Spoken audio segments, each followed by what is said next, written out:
अस्सलामुअलैकुम दोस्तों ये मंगल के रोज़ लगभग दोपहर 3:30 बजे का वक्त था जब चेहरे मोहरे से मुसलमान नज़र आने वाले दो अफराद जिनकी पुलिस ने बाद अज़ां शनाख्त मोहम्मद रियाज अतारी और गौस मोहम्मद के नामों से की, राजस्थान के ज़िले उदयपुर में एक दर्जी की दुकान में दाखिल हुए।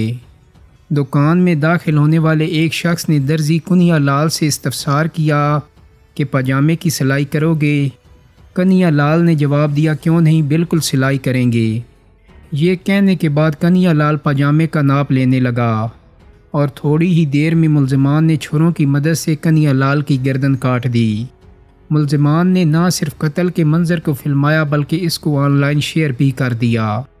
इसके बाद दोनों मुलज़िमान ने एक और वीडियो शेयर की जिसमें उन्होंने दावा किया कि उन्होंने बीजेपी के एक सियासतदान की जानिब से पैगंबर इस्लाम के बारे में मुतनाज़ा बयान की कन्हैया लाल की जानिब से की जाने वाली हमायत का बदला लिया है।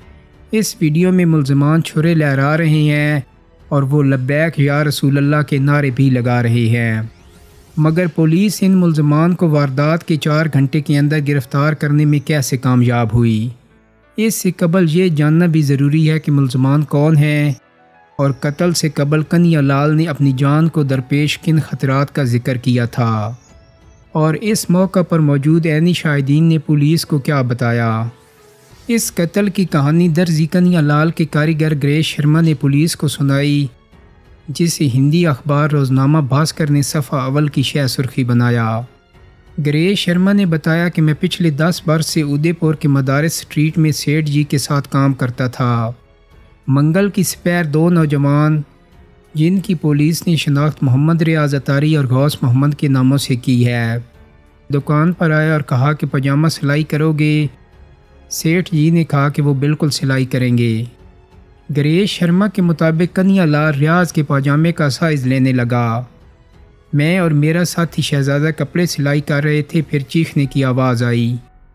मैंने पीछे मुड़कर देखा तो वो सेठ जी पर हमला आवर था। मैं बाहर भागा। जब मैं साथ वाली दुकान पर पहुंचा, सेठ जी दुकान पर पड़े थे, खून बह रहा था। किसी तरह शहजादा भी मेरे साथ भागा।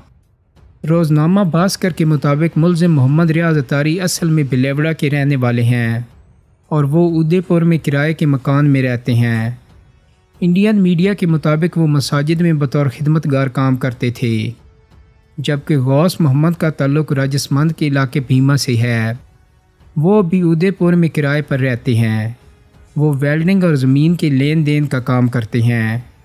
कन्हैया लाल की दुकान पर काम करने वाले कारीगर गणेश शर्मा ने बताया कि सेठ जी ने 10-15 दिन पहले सोशल मीडिया पर एक पोस्ट डाली थी जिस पर तनाज़ा खड़ा हो गया था। इसके बाद पुलिस उन्हें पकड़ कर ले गई और चंद रोज़ बाद मामला रफ़ा दफ़ा हो गया। दोस्तों, वाज़ेह रहे कि ये पोस्ट नूपुर शर्मा के बयान की हमायत में थी। उदयपुर के डायरेक्टर जनरल पुलिस एम्बर लैथर ने इस वाक़े के बाद मीडिया को बताया कि 10 जून को कन्हैया लाल के ख़िलाफ़ एक मकामी शख्स ने पुलिस में शिकायत दर्ज करवाई थी, जिसकी बुनियाद पर उन्हें 11 जून को पुलिस ने हिरासत में लिया था। डायरेक्टर जनरल पुलिस के मुताबिक 12 जून को उन्हें ज़मानत पर रिहा कर दिया गया था।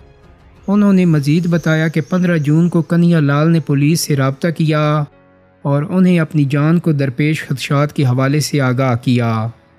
उदयपुर के डायरेक्टर जनरल पुलिस एम्बर लैथर के मुताबिक SHO ने कन्हैया लाल की शिकायत को संजीदा नहीं लिया और ये मामला एक ASI के हवाले कर दिया, जिन्होंने कानूनी कार्रवाई के बजाय फ्रीकैन को बिठाकर मामला हल करवाने की कोशिश की।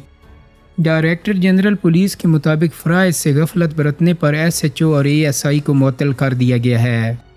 डायरेक्टर जनरल पुलिस एम्बर लैथर के मुताबिक पुलिस ने इस वाक़े के 4 घंटे के अंदर ही फौरी कार्रवाई करते हुए मुलज़िमान को गिरफ़्तार कर लिया था।